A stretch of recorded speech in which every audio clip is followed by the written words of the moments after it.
Assalamualaikum warahmatullahi wabarakatuh. Alam kubur merupakan terminal pemberhentian perjalanan hidup manusia sebelum akhirnya akan berlanjut menuju akhirat. Semua manusia yang sudah meninggal akan berpindah dari alam dunia ke alam barzah sampai datangnya hari kiamat. Barulah kemudian berkumpul lagi di alam akhirat. Di alam kubur, manusia sudah mulai mendapatkan balasan atas perbuatan yang pernah dilakukannya semasa hidup di dunia.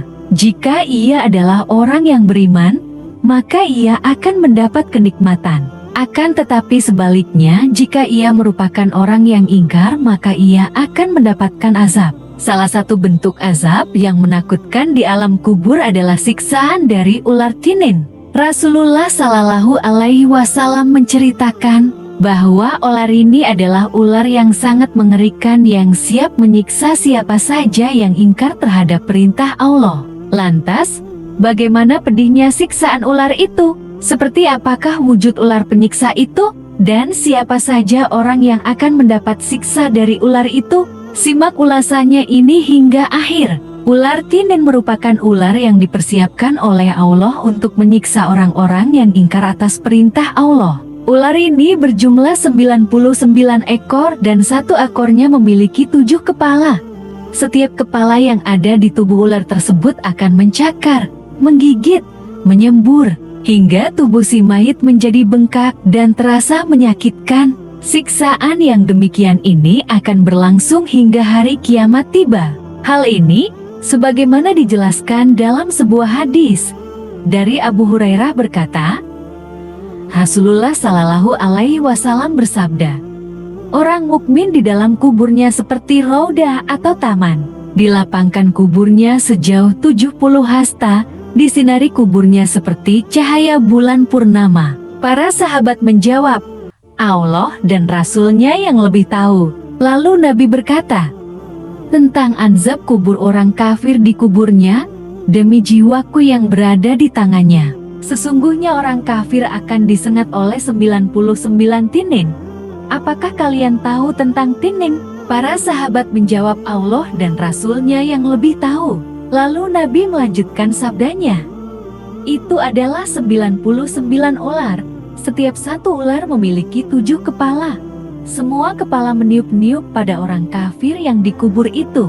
Lalu menyengatnya dan merobek-robeknya sampai hari kiamat. Hadis riwayat Ibnu Hibban. Imam Al-Ghazali menjelaskan bahwa azab itu merupakan jelmaan dari sifat-sifat yang tercela seperti sombong, ria, dengki, tipu, busuk hati dan sifat-sifat lainnya yang berbilang-bilang dan bercabang-cabang, sehingga akhirnya menjelma di alam kubur berupa kalajengking dan ular tinin. Selain akan menyiksa orang kafir saat di alam kubur, ternyata ular tinin juga akan menyiksa manusia yang gemar berbuat maksiat selama mereka hidup di dunia. Tidak hanya itu, ular tersebut juga akan menyiksa ibu yang tidak mau menyusui anak-anaknya tanpa adanya alasan yang dibenarkan oleh syariat.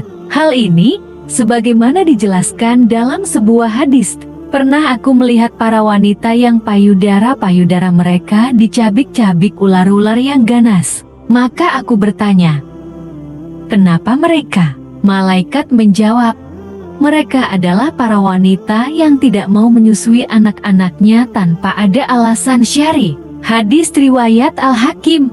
Gambaran mengenai siksaan yang Allah berikan kepada orang kafir lewat ular tinin begitu mengerikan. Mereka akan disiksa dengan penuh kepedihan saat berada di alam kubur.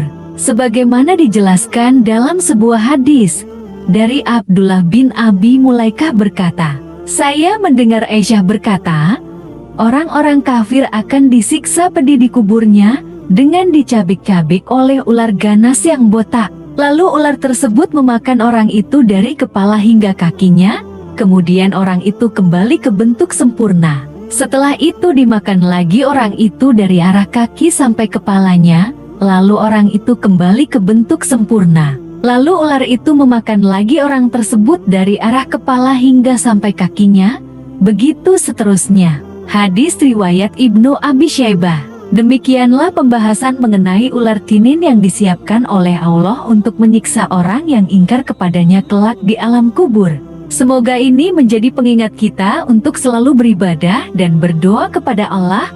Wassalamualaikum warahmatullahi wabarakatuh.